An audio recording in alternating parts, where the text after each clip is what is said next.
Óleo, arroz, feijão, abaixou bastante o preço. Batata, sempre compro. Agora deu uma boa baixada. Agora tá melhorando, graças a Deus. Porque o patinho eu levei já, 15 dias atrás por R$37. Hoje estou levando por R$29,99. E a catra, cheguei a pagar 34 por ele na peça, hoje estou pagando R$24,98. O resultado oficial da inflação vem do IBGE. Mas é na boca de quem compra que o número é colocado à prova. O comportamento dos alimentos tem sido fundamental para a queda geral da inflação. É um grupo importantíssimo. As famílias brasileiras mais pobres comprometem até 1/3 da renda mensal para se alimentar. Baixou um pouco, porque antes estava muito caro, nós não podíamos nem comer. Mas agora está razoável, né? Não vai dizer que está bom, mas está razoável. Meu dinheiro estica igual elástico, porque ele tem que chegar até o final do mês e a gente vai puxando ele, chega no final do mês, né? Pela primeira vez em 10 meses, o país registrou deflação. Foi o menor índice de preços ao consumidor para o mês de junho em 6 anos. O preço dos alimentos é um dos principais fatores que tem puxado para baixo o índice geral da inflação, segundo os economistas. E duas das maiores quedas nesse grupo explicam o bom resultado. A primeira delas é o óleo de soja. A segunda maior queda na cesta básica foi no preço da carne. A redução faz especial diferença nas cozinhas dos lares brasileiros. Pesquisando, dá para nós fazer as nossas refeições boa, saudável, né? Comidinha que a gente pode preparar com o nosso tempero, né? Com o nosso jeito e fica tudo bem. A inflação de alimentos pesou muito nas famílias nos últimos anos e essa é a boa notícia. Alívio na inflação dos alimentos no domicílio, como eles chamam, que é aquilo que você compra, que acontece na sua mesa, na sua casa, na sua cozinha. Depois de anos de dificuldade, o preço para se alimentar vai ficar mais baixo e isso é bom principalmente para as famílias de baixa renda. Eu, como uma boa cozinheira, vou fazer um picadinho maravilhoso, vou servir para minha família, né, que é R$23 o quilo. Exatamente. E o frango também, né? O frango tá a menos de R$5 a sobrecoxa, que é uma delícia no forno, meu povo. A alimentação em domicílio não está sozinha entre os setores que puxaram a inflação para baixo. Os transportes também contribuíram para a queda na inflação. O resultado foi influenciado pela baixa dos preços dos automóveis novos e usados e também por conta das quedas dos combustíveis, né? O óleo diesel, o etanol, o gás veicular e a gasolina ficaram mais baratos. Mas a queda ainda não é generalizada. Os preços subiram em áreas essenciais para a vida das pessoas. Moradia, saúde e educação ficaram mais caros. Na outra ponta da lista, os grupos que mais tiveram alta nos preços foram o da habitação, puxado principalmente pela subida no preço da energia elétrica e da taxa de água e esgoto. Houve também variação positiva no grupo de saúde e cuidados pessoais, influenciado pelo aumento nos planos de saúde. Da redação do G1, eu sou Natuzaneri e o assunto hoje é deflação. Qual é a tendência para os próximos meses? Os preços vão continuar caindo? O poder de compra vai aumentar? E como deve ficar a taxa de juros? Para responder a essas questões, eu converso com o economista André Brás, coordenador do Núcleo de Preços ao Consumidor da Fundação Getúlio Vargas. Quinta-feira, 13 de julho.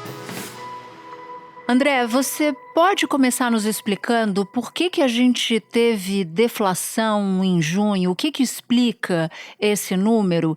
E se esse resultado tem a ver com o programa do governo para automóveis? Porque o vice-presidente da República, Geraldo Alckmin, chegou a mencionar isso como um fator decisivo e eu queria ver com você se você concorda com essa avaliação. O número do IPCA de junho veio negativo, mais pela ajuda dos alimentos, né, principalmente itens da cesta básica que apresentaram queda no preço, e também pela ajuda da gasolina. A gasolina ficou negativa também por conta de quedas que a Petrobras promoveu na refinaria com repercussão na bomba. A inflação dos alimentos e bebidas medida pelo IBGE vem caindo mês a mês e chegou a 4% no acumulado em 12 meses até junho.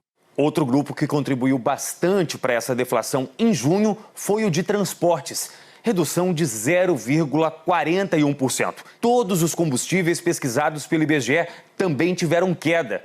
O óleo diesel caiu mais de 6% e o etanol cerca de 5%. O GNV e a gasolina também apresentaram redução. A contribuição dos automóveis foi útil também para esse número negativo, mas não foi a principal contribuição para que o IPCA ficasse com variação de menos 0,08 no mês passado, né? As principais contribuições vieram de alimentos e combustível, que tem um peso maior no cômputo do IPCA, né? Mas os automóveis, sim, ajudaram um pouco, mas não foram os principais componentes aí para gerar essa inflação negativa no mês passado. E a gente pode se animar com a ideia de que os preços vão continuar caindo ou vai valer a lógica de que tudo que é bom dura pouco? Qual é a perspectiva até o fim do ano? Pois é, para julho nós temos uma pressão agora da gasolina, né? E os automóveis que contribuíram um pouco para aquela redução do IPCA em junho já não vão repetir o mesmo comportamento em julho. Então a tendência de curto prazo da inflação é acelerar. Provavelmente a inflação que vai fechar esse mês não vai vir negativa. Agora, a boa notícia é que a alimentação pode continuar assim, com uma variação muito baixa, muito próxima de zero ou até negativa. Isso porque nós temos no radar uma boa previsão de safra que já vem de longa data, e aqui na FGV nós também temos uma coleta de preços ao produtor, quer dizer, antes do produto chegar na gôndola do supermercado. Então essa coleta ao produtor indica que muitos produtos agrícolas estão caindo de preço. Então a boa notícia é que nos próximos meses, ainda que tenha um El Niño aí no radar, que pode trazer alguma surpresa indesejável, né, para a agricultura até o final do ano, a estimativa é que a gente tenha aí uma inflação muito mais baixa para alimentos, o que vai favorecer as famílias de baixa renda, que comprometem a maior parte do orçamento com a compra de alimentos. Agora, os outros componentes do IPCA podem ter um comportamento diferente, né? E aí a inflação média pode ser positiva, pode indicar um aumento médio nos preços, não deve ser uma inflação muito alta, mas não negativa, mas com essa boa notícia relacionada a alimentos. Então, se a alimentação está negativa ou está com uma variação muito baixa, isso já é uma boa notícia. Então, duas questões aqui para pegar um gancho no que você respondeu. Somando a deflação de junho com essa manutenção de queda no preço dos alimentos, no geral, a gente pode considerar que o poder de compra vai melhorar. E o ponto número 2, como você citou o El Niño, eu queria saber qual é o impacto negativo disso potencial para esse quadro geral e por quê, sobretudo. Então, a questão do custo de vida, eu acho que ela não piora, ela é mantida, porque nos últimos anos os alimentos foram os grandes vilões da inflação. Num levantamento que acompanha uma cesta básica de 13 itens, 6 tiveram redução de preço de um ano para cá. Nesse período, o preço da cesta básica no Brasil subiu 0,57%, bem menos do que nos 12 meses anteriores, quando a alta ficou em 29%. Em 2020, 2021 e 2022, alimentos da cesta básica subiram bastante, né? Por várias razões, né? Nós tivemos lá a pandemia e uma aceleração forte da demanda por alimentos, depois nós tivemos uma crise hídrica, falta de chuvas comprometendo algumas lavouras, e por fim a guerra entre a Rússia e a Ucrânia, que também ajudou a encarecer o preço de alguns alimentos. Nesse momento, a gente está vivendo uma trégua, né? Todos aqueles aumentos acumulados de 2020 a 2022 estão cedendo. Mas se a gente fizesse uma boa avaliação aí nesses últimos anos, a gente veria que para o consumidor ter alguma folga no orçamento, os alimentos ainda precisam cair bastante, né? Porque afinal eles subiram mais do que a média da inflação nos últimos anos. Mas qualquer trégua nesse momento é bem-vinda. E eu acho que a gente está vivendo essa trégua. Nos supermercados e nas feiras de todo o país, o consumidor também está vendo o preço das hortaliças e verduras cair. Quem comprou couve-flor, brócolis e couve pagou mais barato em junho em comparação ao mês anterior. O preço dos óleos e gorduras e das carnes também caiu. O leite longa-vida também ficou mais barato em junho. Quanto ao El Niño, né, o fenômeno pode vir um pouco mais forte do que a gente imagina e haver alguma frustração, né, em alguma colheita, né? Eu não acredito que isso vá afetar muito 2023. Eu acho que essa é uma questão que afeta mais 2024. Mas, de qualquer maneira, qualquer commodity importante, como milho, soja ou trigo, que tiver sua safra prejudicada, ela pode aumentar o preço dos alimentos derivados, né? E são vários alimentos derivados, né? No caso do milho e da soja, a gente pode ter um aumento do preço da carne de frango, dos ovos, da carne suína, porque são animais sustentados a partir dessas rações, à base de milho e de soja. No caso do trigo, toda a família de panificados pode ficar mais cara. Soja e outros grãos tiveram safras recordes e que os preços não sofrem mais tanto impacto da pandemia e da guerra na Ucrânia. O conflito continua, mas os mercados de grãos e de fertilizantes já se reorganizaram. Espera um pouquinho que eu já volto para continuar minha conversa com o André. Vou aproveitar que você citou o El Ninho para fazer o comercial do próprio assunto, se você me permitir, André. A gente fez um episódio sobre o El Ninho, que é o episódio de número 985. O nome desse episódio é El Ninho, como evitar uma catástrofe climática. Então, se você quiser saber mais sobre esse evento em si, eu te convido a ouvir esse episódio, vale a pena. Mas, André, eu queria entrar contigo num outro componente que afeta a inflação, que é o dólar. Qual é a tendência? A tendência é o dólar se desvalorizar mais até o fim do ano, ficar no patamar de 4,80. Como é essa interferência? Como deve se dar essa interferência do dólar sobre a inflação nos próximos períodos? O dólar acaba interferindo, sim, tanto para o bem quanto para o mal, né? Se a gente sofre alguma desvalorização, isso encarece alguns produtos que a gente ainda importa, né? E isso acaba chegando à gôndola do supermercado, né? O Brasil não é autossuficiente em trigo, se a gente importa trigo com uma moeda desvalorizada, isso tende a aumentar todos os derivados, né? Agora, eu acho que pode haver, sim, alguma volatilidade em torno do câmbio, como sempre há. Então, eu acho que o dólar pode oscilar aí entre R$ 4,80 e R$ 5, mas sem que isso tenha uma interferência muito grande na inflação de 2023. Aí ficaria mais para a questão de 2024, né?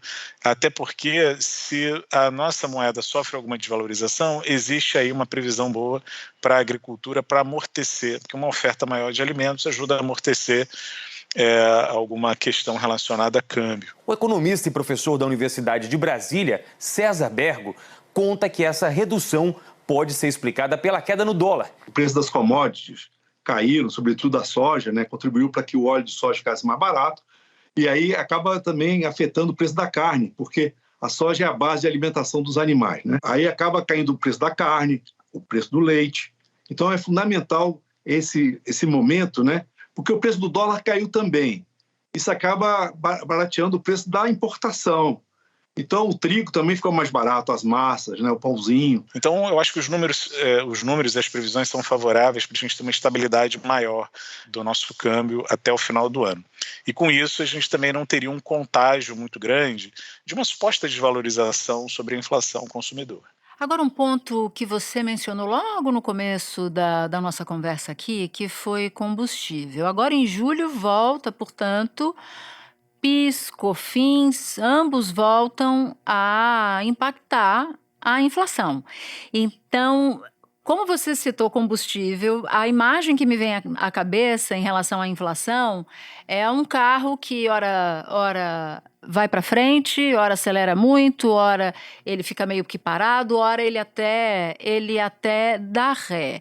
O efeito dos impostos federais sobre os combustíveis, na sua avaliação, vai fazer o quê com essa inflação a partir de julho? A partir de agora, né? Pois é, a gasolina é um dos componentes que vai sofrer aceleração ao longo desse mês. As nossas apurações prévias aqui já mostram que a gasolina não está mais em terreno negativo.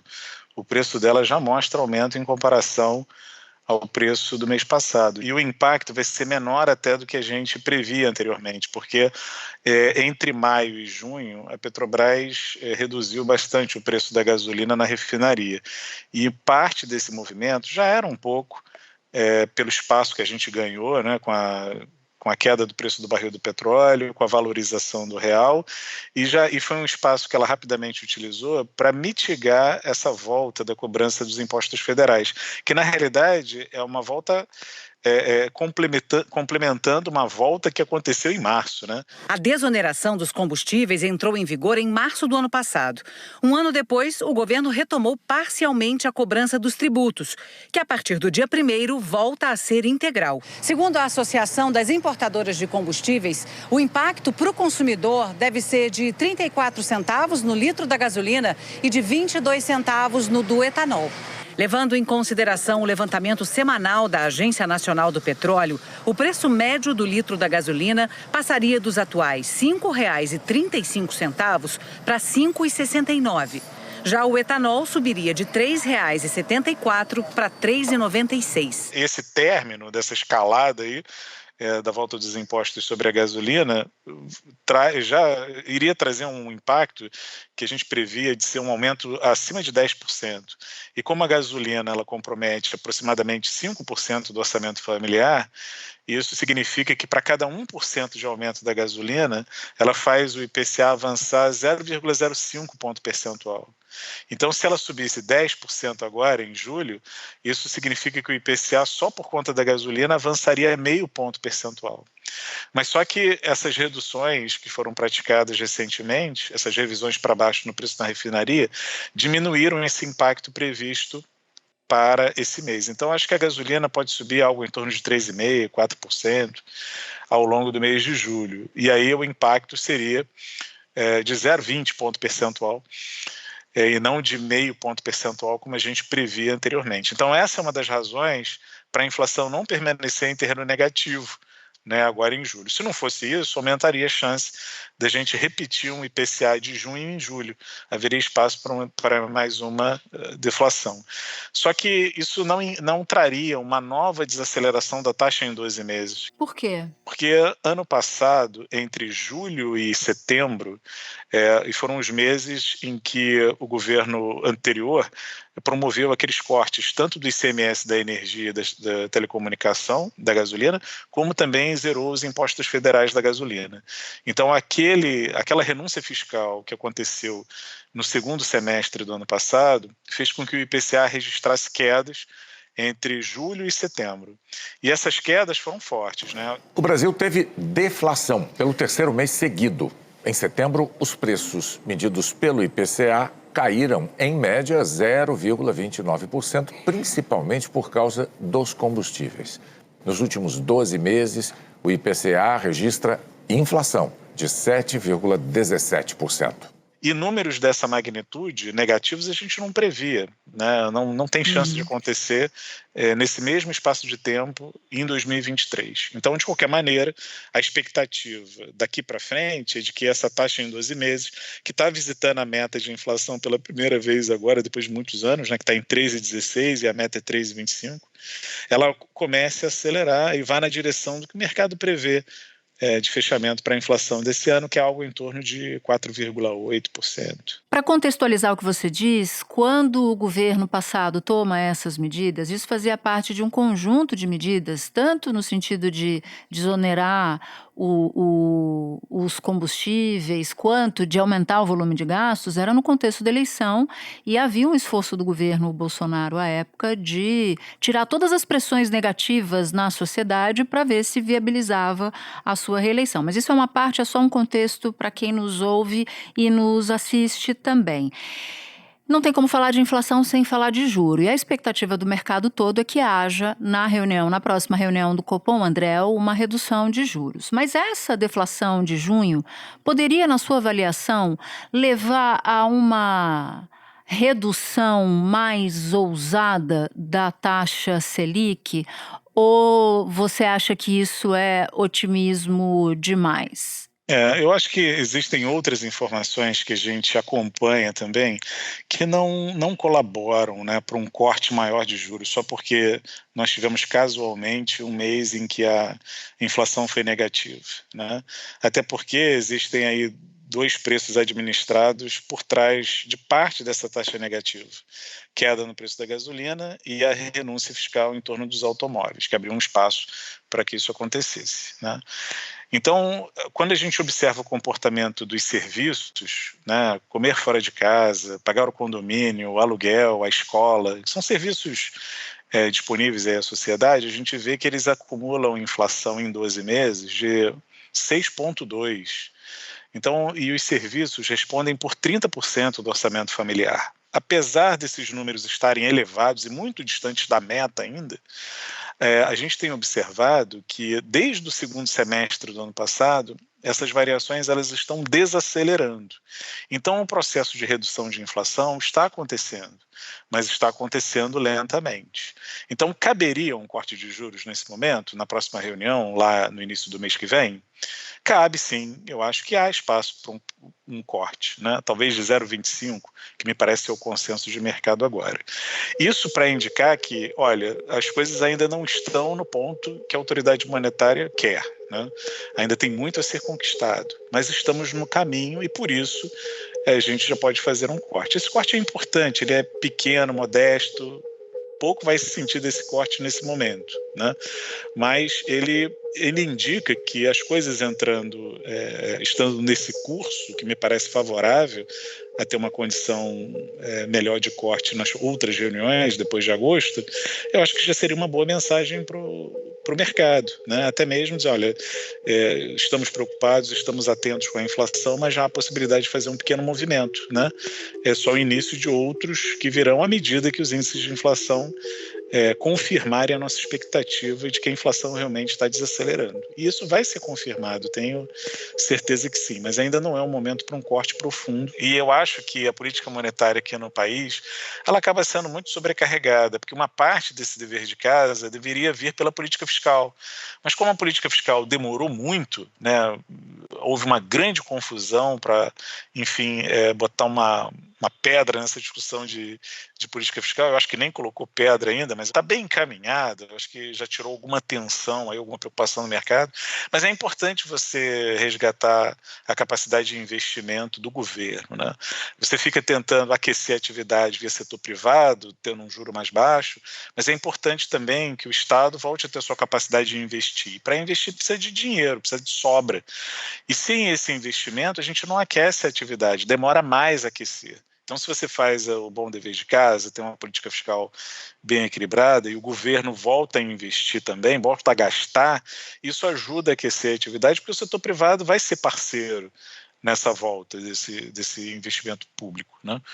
E aí você teria um ciclo mais virtuoso aí de crescimento sustentável por um prazo maior. Diante desse debate em torno dos juros, você menciona que não acha que o Banco Central chegou atrasado porque havia ali dúvidas sobre se o governo, quais seriam as intenções de fato do governo em relação a controle de gastos, o que acabou ficando um pouco mais claro quando o governo começa a botar para rodar no Congresso a sua nova política fiscal, né? De alguma maneira, está todo mundo entendendo pelos sinais que a inflação deu em junho, mas também pelas cartas de intenção que a política vem dando e o governo também, que já está na hora de começar a cair.